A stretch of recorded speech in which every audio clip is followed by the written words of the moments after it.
Bonjour à tous, Boshra Serok, je suis expert psychosocial et psychothérapeute spécialisée en accompagnement neuro-émotionnel.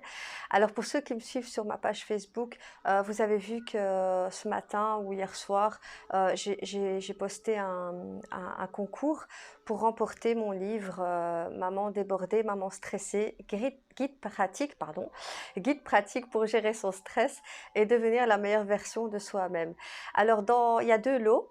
Il y aura deux gagnants. Le premier gagnant recevra bien sûr le e-book et en même temps, il aura droit à une séance de 45 minutes de nettoyage émotionnel et le second gagnant recevra le e-book. Alors cette vidéo, c'est pour expliquer en fait c'est quoi le nettoyage émotionnel et d'expliquer en fait en quoi ça consiste et surtout à qui est-ce qu'elle est destinée et quels sont ses effets. Alors en neurosciences, on estime que le cerveau c'est comme un ordinateur de bord et comme tout ordinateur, il est en proie à l'attaque de virus. Alors c'est quoi ces virus ce sont des émotions négatives qui sont bloquées. Par exemple, vous avez entendu l'annonce d'une nouvelle ou alors vous avez vécu un événement traumatisant comme par exemple la perte d'un enfant ou un divorce ou enfin peu importe, ou même du stress. Ici, on va parler du stress parce que justement, le sujet du livre est le stress. Donc, par rapport au stress, quelles sont les émotions négatives qui pourraient être associées alors, par exemple, quand on est stressé, une maman ou une personne peut être stressée parce qu'elle n'arrive pas à faire ses tâches correctement, elle va ressentir de la culpabilité. Alors la culpabilité, ça va être une émotion négative qui va être bloquée et qui va générer des comportements. Alors quel est ce genre de comportement négatif qui va être généré?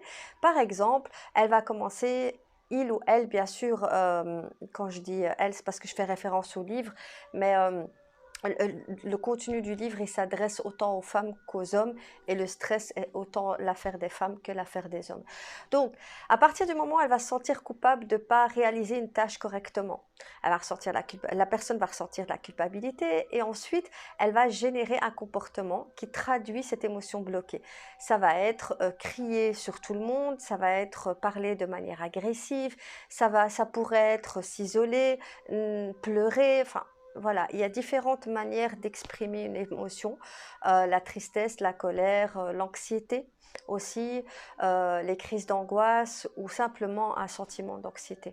Donc l'objectif du nettoyage émotionnel, c'est de guérir, de nettoyer. Vraiment, personnellement, j'ai pas trouvé un meilleur terme que de dire nettoyer les émotions négatives bloquées et de fonctionner en fait comme un antivirus fonctionnerait sur un ordinateur. Alors le nettoyage émotionnel, il n'est pas que pour les personnes dites entre guillemets malades.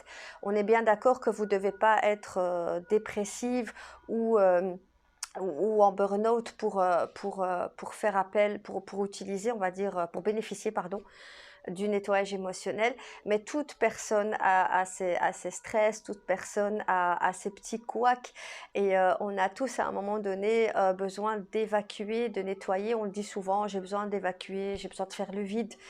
Et le nettoyage émotionnel, ça sert à ça. Personnellement, je le fais.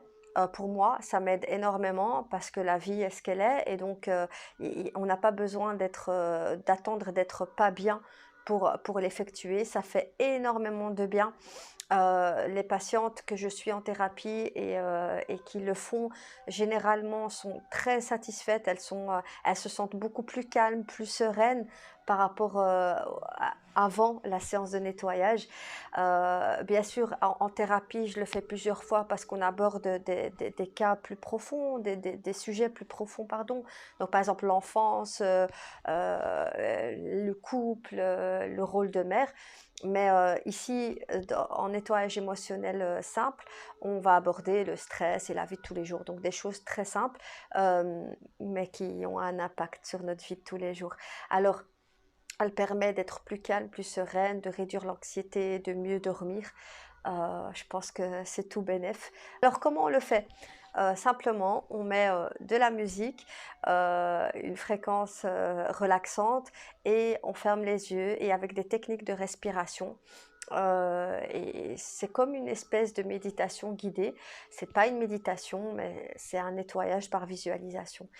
Voilà, j'espère que vous avez eu toutes les infos que vous recherchez dans cette vidéo. Si vous avez encore des questions, vous pouvez me poser les questions via ma page Facebook. Je vous y répondrai avec plaisir. En attendant, n'oubliez pas de participer au concours.